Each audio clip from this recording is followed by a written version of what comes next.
Welcome to the Real Integrative Medicine podcast. I'm Dr. Jordan Robertson, and I'm here to bring you the tools, insights, and strategies to take your health to the next level while using evidence-based integrative medicine. What's real? This is what we want to explore together. Research is ever-changing and not easy to interpret. We're bringing you the best that integrative medicine has to offer while sticking to the facts. Our mission is to elevate the practice of integrative medicine for clinicians and patients alike. Preventative solutions, nutrition, exercise, and sometimes supplements have a seat at the table in medicine, but only if we uncover real science-backed solutions. It's time to uncover what works and challenge what doesn't. Let's unlock your full health potential with an integrated approach. Ready to learn what's real? Let's dive in. All right, guys, welcome to another episode of the Real Integrative Medicine podcast. I'm pretty excited to revisit this topic. We've talked about it lots of times over the years with the podcast. We've even talked about it with the guest that we have on our podcast today. But it's a topic that's pretty near and dear to my heart, we'll say. And I always feel this discussion around PMS and PMDD like in the depths of my soul, because I very much experience mood-related changes throughout my cycle. I've always wanted people to better understand what their options are, what is actually happening. And I will say in the last couple of years, with so much information online about mood and hormones, etc., especially in the perimenopause window, I want you to be able to distill what's real from what's not real in this space. So welcoming our guest today, which is Dr. Keara Taylor, who I've worked with for years at The Confident Clinician. She has delivered so much of our evidence-based content on PMS, on PMDD, on how to support people on the birth control pill, how to think about mindfulness and stress reduction as it pertains to hormones and mood regulation. And she now facilitates our Women's Health Fellowship at The Confident Clinician, leading other clinicians to being exceptional in this space. Thanks so much for spending time with us today, Keara. Oh, thanks for having me. I'm excited for this conversation. So I would love for you to share a little bit about how you got into focusing on PMS as part of your clinical practice.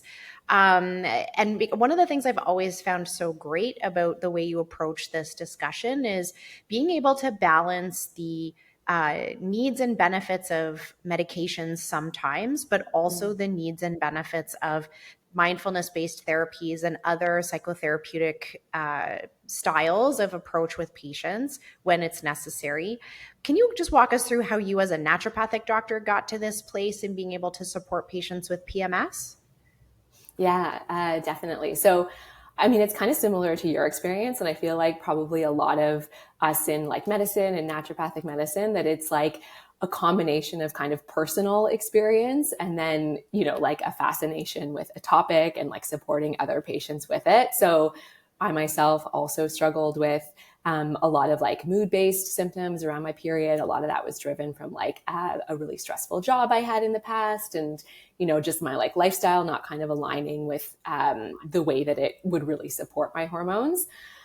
So that's kind of, and then just a fascination of hormones in general, just in the sense how they impact so many areas of our like physiology. Here we're talking about mood, but even we know a lot of symptoms of PMS are even are physical as well. Like it's not just mood based. So that's kind of really how I got into this area and really focusing like in my practice and supporting patients with this. And then, I mean, I love what you say about like all the different options, because I think all of these different options like have a seat at the table, as I feel like you say all the time. And it kind of, we really do have evidence for all these different areas, whether it is like some of the medical options, pharmaceutical options, lifestyle, behaviors that we can really dive into deeper in terms of what the evidence is and how that might be supporting women with PMS. But there really are just like so many options. And sometimes we need to pull from different ones to kind of support like a specific patient or what they're kind of going through. Yeah, I'm glad that you brought that back up, because I think, and even when I think about my own experience with trying to regulate my mood and PMS, like there are a lot of awesome natural options. And then there's also been moments in my life where those options were not as accessible to me, because either they took a lot of time or they took a lot of discipline that I didn't have in that moment. And so there are other options like pharmaceuticals, which were a great option and did make a big dent in how I was feeling personally and fit with my life at that time, which was like, if I don't have a pill to get rid of this, like I'm not able to touch this right now based on how my life was going. Whereas now I can more easily manage lots of the other sort of behavioral things that maybe make a difference to my mood. So I'm glad that we can always approach this conversation with like that compassion, that there's no real right way in how we build that treatment plan for patients, because there are so many great options to support them. What's new in the research in the last couple of years on PMS? Like, where is that like budding information and research, and where is everything going with our understanding of it right now? Yeah, I mean, I feel like it's really about trying to understand like exactly what is kind of like causing the mood symptoms, because we know that we know that the kind of hormone fluctuation piece, like in the luteal phase, is really having an impact. So it's like progesterone changes, but we're still trying to understand like exactly like what it is about that that's kind of like impacting symptomology. I hope that that's kind of like where the research is going in terms of figuring like that piece of it out. But in terms of like support, like I think the areas that are really growing from like what I'm seeing in terms of like coming out more are a lot of these more like lifestyle, like behavior changes. Those medical options are definitely there, like the SSRIs, the birth control pill. We can chat about that. Those have been around for a long time in terms of the research. So I kind of see it as moving more in that like behavior change, like emotional regulation, like all of that kind of data. And I just wanted to point out too, like I loved how you said that you specifically felt like at a certain time of your life, maybe some of those actions weren't as accessible. And this is pretty common in a lot of the like mood-based symptoms, where sometimes our like the state that we're feeling doesn't allow us to actually engage in those behaviors. And then sometimes we need some other support in order to get to a place where we can do all the other things, right? Like exercise and sleep well and eat well. And even like some of the literature in terms of like there's studies that kind of show that like if you take an SSRI and do therapy, like the SSRI is going to work faster, but the therapy is going to help longer term. So there is kind of a place for all of it, just depending on where you're at, and then the progression of that over time as well. Yeah, I always feel like sometimes when we're talking about, improving the way people feel with respect to their cycle, it's like, those memes where it's like, I just have to, and then they list like, wake up at 5 and do my meditation and stare at the sun and like all of the things, right? Don't stare at the sun. Yeah. But you know what I mean, right? It's like that huge long list of self-care in order to just not feel like you want to rip everybody's face off.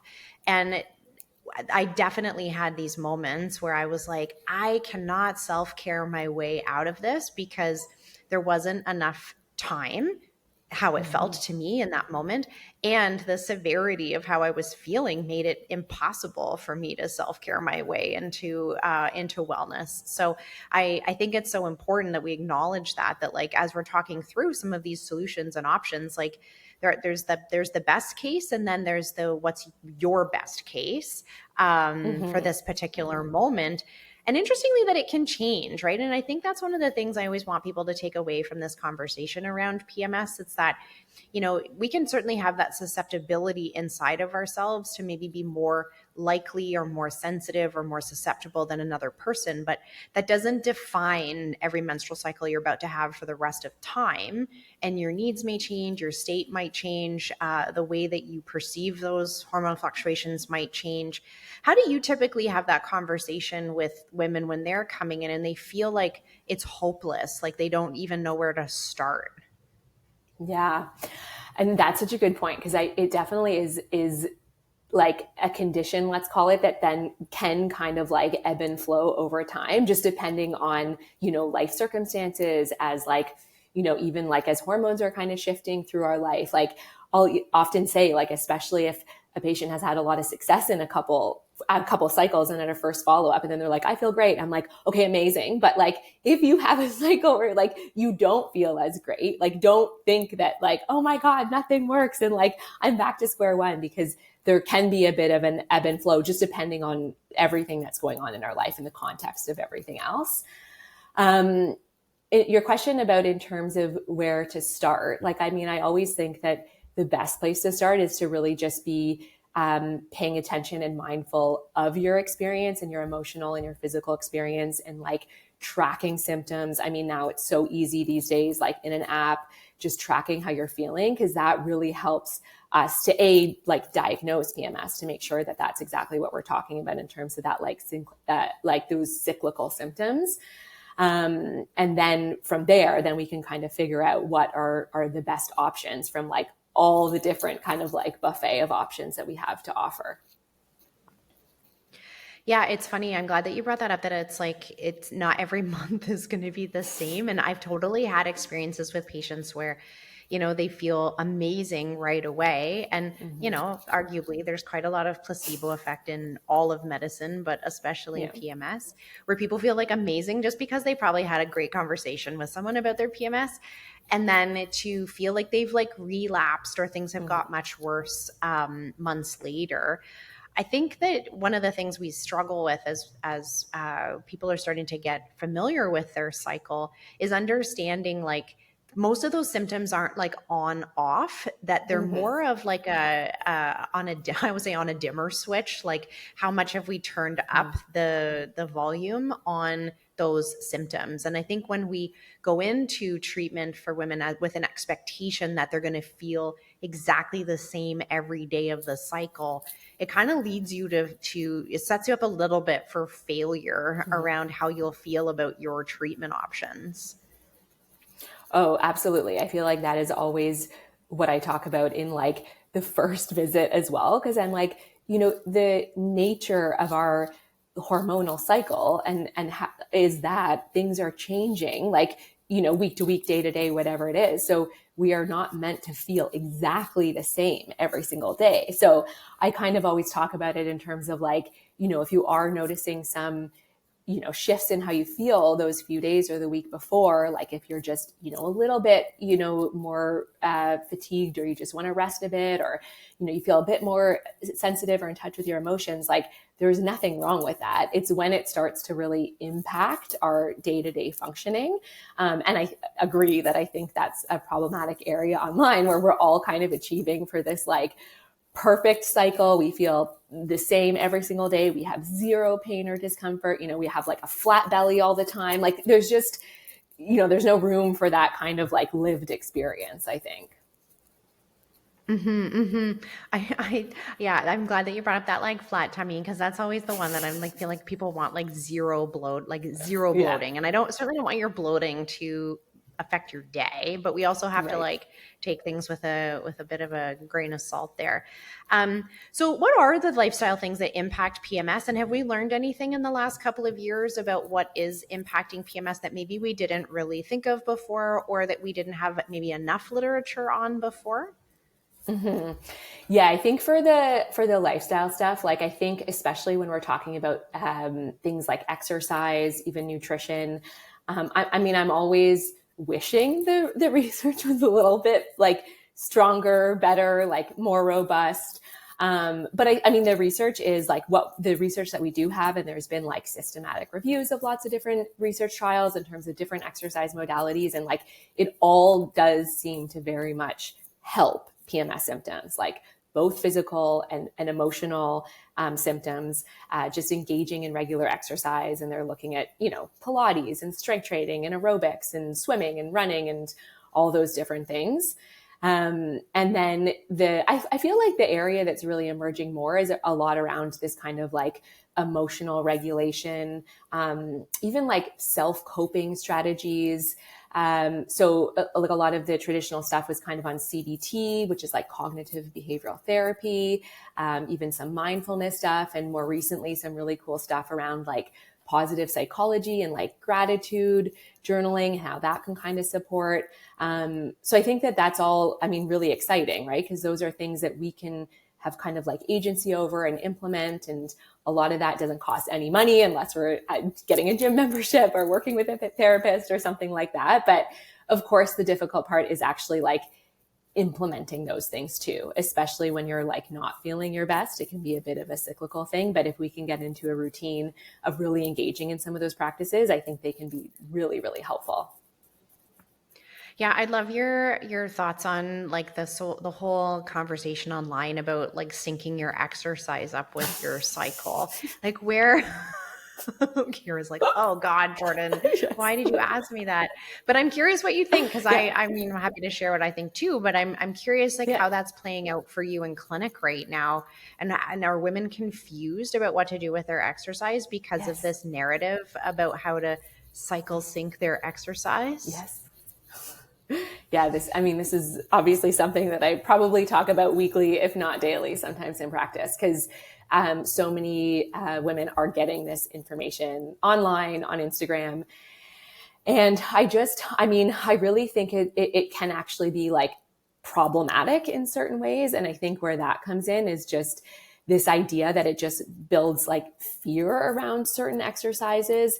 And and the biggest one is around this, which I know you know about, but this like idea of like HIIT exercise and like right before your period, if you're doing like too intense exercise, that you're going to throw all your hormones out of whack. And then, women are like terrified about like making hormonal issues worse from exercise. And like I was saying, I mean, like most of the research we see is very positive. So even like right during your period, it can help with like menstrual cramps and just like emotionally feeling better. Like we all know how good you feel after a workout, after a walk, a run, whatever it is that you're doing. So I really try to steer my patients away from that narrative and just really try to figure out what exercise routine that they're going to stick to, that they're going to enjoy. And then maybe we're like specifying it based on other goals. But I think when we're talking about like PMS stuff, we just need to get moving and like get exercising. Yeah, I always feel like the harm as soon as we start to like look microscopically at anything, compliance Mm. generally goes down, right? And we see this like across lots of discussions in medicine. It's like if we're too cute about the recommendation, it generally does not get done by the patient, Mm-hmm. whether that's the timing of your supplements or, the whatever it is, right? The specificity of the smoothie. And you know what? If they don't have the blueberries and you told them to put the blueberries in, well, now they just don't make the smoothie at all, even though there's like a whole bunch of other fruit rotting on the counter that they easily could have used. And when we're getting too cute and we decrease compliance, what that means is that this discussion around cycle syncing probably is reducing people's overall Mm-hmm. exercise time rather than increasing it and empowering people to move. I think that there's some harm in that, Mm-hmm. and it's almost like making women feel so fragile that they Yes. need to like, bend to the will of their hormones because like heaven forbid you go for a run when you're in your luteal phase because that's just going to destroy everything. Um, yeah, I find that particular narrative so fascinating because it really flies in the face of what the research suggests around Mm-hmm. exercise and PMS. Yeah, it really does. And I think that's exactly what happens is it just makes it more difficult. And I mean, we're all busy. We have like lots of stuff going on in our lives, and to just like figure out to be like, okay, on this week I'm doing this exercise and this week I'm doing this exercise. And I mean, I feel the same way about the food conversation about like really like cycle syncing, like all the different like foods that you're eating. Like there really isn't support for that from a like PMS perspective. And I think sometimes when I talk to patients about that, if they're kind of noticing benefit in terms of that, a lot of the time it's because they're adding a lot of those like, nuts and seeds and like fiber rich, like, kind of like that Mediterranean style of diet, which is a little bit of where the kind of research is sitting in terms of what's going to support from a nutrition perspective. But again, it's just making things like too complicated. And then we're confused and we're either not going to do anything or we're not going to put our energy in like the right place or like the most kind of like effective place for us. Yeah, and I think it's, it's not uncompassionate to say that you don't need to cycle sync your exercise. It's very different from saying, look, like if you're too tired to do your exercise, don't, right? Or like choose something that's lower impact or what have you. But Mm-hmm. this idea that like you need to decrease it because of, your hormones, I think that's where it's problematic. I also Mm-hmm. find it fascinating when we start to talk to women about like their perceived experience during PMS versus what they're actually capable of physically, because Mm. there's some neat observational work where they ask the women how they feel. The women say they feel terrible. Then the women perform, and it turns out they perform like pretty much the same as they did last week. We asked them how it went, and they said it went terrible. Right. And so it's like the PMS actually influences our perception of lots of parts of our self care and even our exercises, but it doesn't necessarily impact performance, which is really fascinating because we would think if we were really debilitated by our hormones that performance would suffer greatly, but it generally doesn't. It's just that our perception of performance is changed.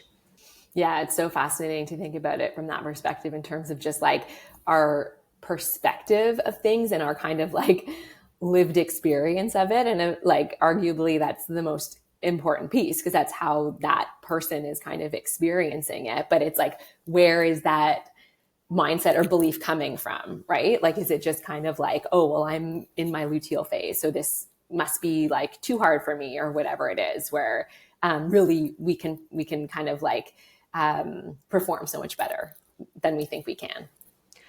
And how long do some of these things take to work? I think that's maybe, when we get into this exercise discussion, if you don't feel awesome and you do exercise, you're not guaranteed to feel amazing afterwards, right? You still might not feel awesome afterwards, but it's that like repetition and consistency over Mm-hmm. time that seems to make the difference. How long do some of these more lifestyle based or positive psychology or these other options, how long do they actually take to work? Like how much of a habit needs to be formed in order for someone to see the benefit? Yeah, that's such a good question. And I mean, I usually will say around like 3 menstrual cycles, which I know seems like a lot to people. Depending on the intervention, I mean, usually that's like how long most PMS studies are run. Like we definitely sometimes, depending on the intervention, you might see benefit like sooner than that. Maybe it's getting more significant over time, but just to kind of set goals and expectations, I like to say like, let's commit to this for like a couple cycles to see. And then, yeah, like you said, because it totally varies, right? Like some people you'll engage in in an exercise, you'll go for a run, a walk, and you'll feel amazing after, and you'll be like, wow, that was great. But you don't want to have that expectation because then if you don't feel that way after like the first time, you don't want to say like, oh, okay, this like isn't working.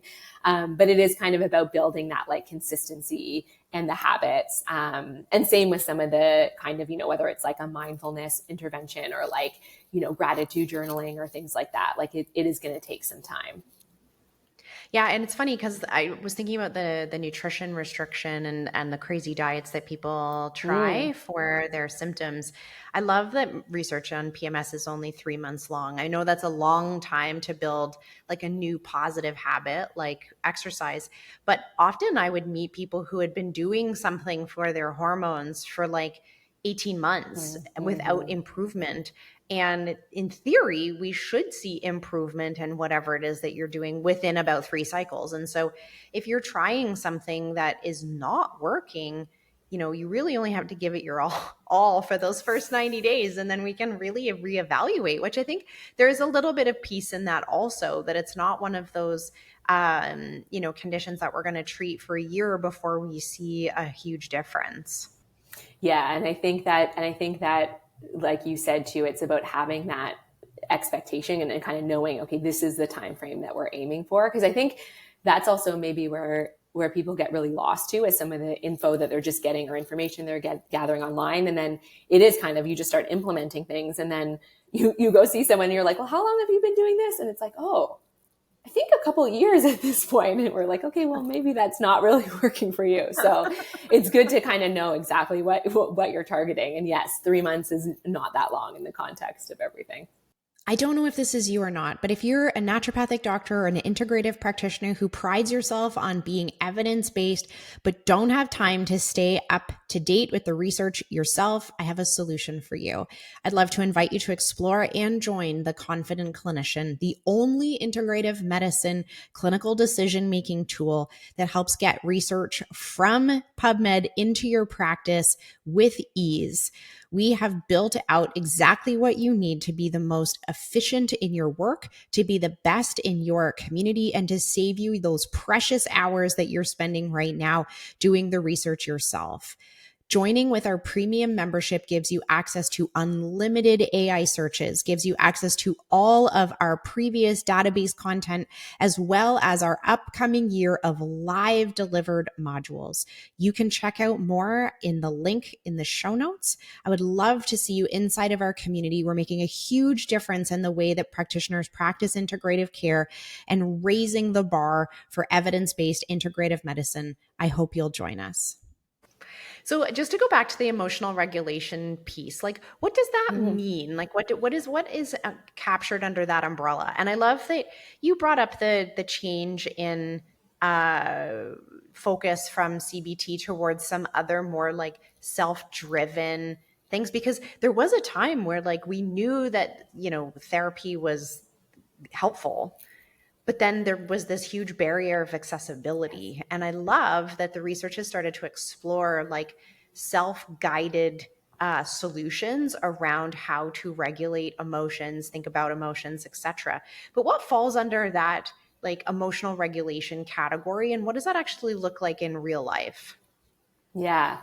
I love that you actually made that point, because what I've been noticing too is that research is trying to move in the direction of like making things like that more accessible. So then it was looking at like CBT, like group programs and things delivered on like WhatsApp and things like that. So trying to see how we can get things to just be more like accessible for people who are experiencing PMS to engage in. And so, yeah, I mean, there's a big bucket in terms of emotional regulation tools. And really the idea, like it originated with some of those CBT studies where with cognitive behavioral therapy, it's really about understanding the thoughts that we're thinking about things and how thoughts are driving emotions and behaviors. So there's different kind of components of that, because you can use things like mindfulness, where mindfulness is really trying to kind of take a step back and really engage in that like present moment awareness of what is happening. So if you're feeling like, that energy of like irritability or like rage overcoming you, it's kind of taking a step back and putting some distance between that emotion and then the like response of the emotion. So like mindfulness falls under that, even different like relaxation strategies. So like body scans and progressive muscle relaxation. There's like quite a bit of studies on those things where we're just trying to really manage the emotional experience that comes up with PMS, and then kind of putting a bit of a distance to that, just to really help us kind of manage how that's like impacting our day-to-day life. And then some of the more like positive psychology and gratitude journaling is really helping to engage in, some of those practices around gratitude in daily life, and trying to bring up some of those, moving a little bit more towards some of those like positive emotions and kind of like cultivating those. And then an interesting part of like all of these practices and studies is they also all start with an understanding of really helping people to understand like the education piece, like what is actually happening with our hormones, like through the month. A lot of them do include some of the lifestyle stuff in terms of exercise. So they're doing that kind of stuff as well sometimes. And then, just trying to understand what are our thoughts around our menstrual cycle and these symptoms that we're experiencing. So it kind of encompasses a lot of those different practices just to help us get in touch with our emotions and help to regulate them.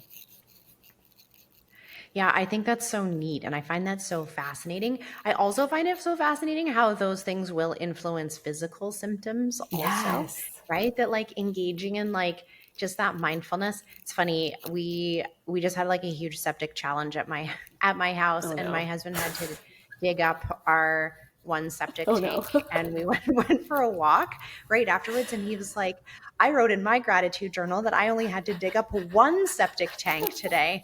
And it just made me think of that, because it's like, Yes, it's Sean. so, it's a hard practice, right? Especially when you're in like the depths of your mood and you're in, a pretty painful state, to claw your way to gratitude.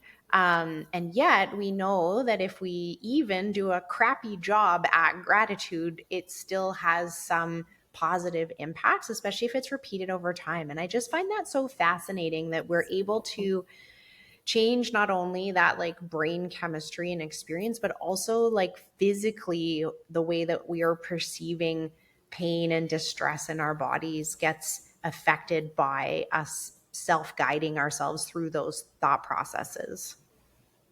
Yeah, I mean, it's so fascinating. It's kind of coming back to what we were saying in the beginning too, where it's that whole like perception piece, right? So if that gratitude piece becomes habitual in your day, you're actually, when you start like looking for positive things, it does kind of like rewire your brain, but it's rewiring your experience. So if you do still feel a bit of discomfort, it might not feel like take over your day as much as it would have before if you're not engaging in those things. Yeah, so it's so cool. It's so cool. And I think it's funny, like when I think back to even just starting to talk to people about PMS, that like even just tracking their cycle can be positive, right? Because it's like this acknowledgement and this awareness. I like what you said about like, kind of holding the experience out in front of you and being like, whoa, like rage, like what's with you? Like, why did you show up today? Even that alone can be so powerful for people. But then having these like structured support systems where you can get guided through that experience makes even a greater difference in the way that your body perceives that pain and discomfort. Let's talk just for a second about some of the like more medically interventions, or where the research is at with respect to supplements and supporting people with PMS in that way. How do those work, and have we learned anything new over the last couple of years about treating PMS? Yeah, like I think so from the kind of like medical pharmaceutical option, really the gold standard would be or first line treatment would be like an SSRI medication. And I think when I talk to patients about this, like I think what they're most surprised about is that it does seem to have like a very kind of specific action in PMS and PMDD. And the reason we know that is because it can be used intermittently. So it can kind of just be used during the luteal phase of the cycle and not all month long, which is different from its use in anxiety or depression, where we kind of do need to use it consistently for like at least 4 to 6 weeks. And I think that can help some patients feel a bit more comfortable with that recommendation. Because I think sometimes it can feel like when someone's recommended like an antidepressant or something like that, it's kind of like, oh, no one knows what to do with me. And this is clearly like a hormone issue. It's not like, like I'm not depressed or anxious or anything like that all the time.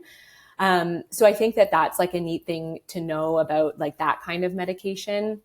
And then there's of course the birth control pill as well, which, especially if you want birth control, that's like a really worthy option to go down. There's a little bit of like some kind of change in the literature in terms of, there are some women like don't respond great to some of the birth control options in terms of the progestins that are in that from a like mood perspective. So there are certain ones that are more indicated for that and well studied.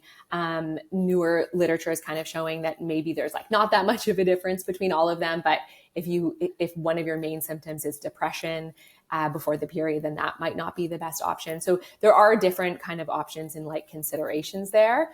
And then, and then we have different kind of like supplement options. I mean, even the, like calcium is like a really well studied option that even some of the, like associations recommend in their like standard of care documents, like fish oil, Vitex herbs, like there's different kind of options in terms of supplements and medications that are really worth like diving into.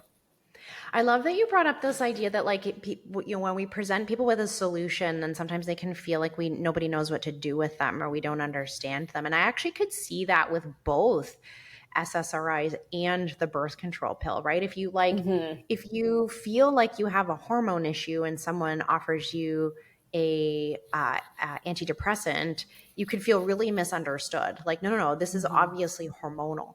And then if you have a hormonal challenge and someone offers you a hormonal medication, I could also see how you might be feeling misunderstood or that it's a misguided recommendation.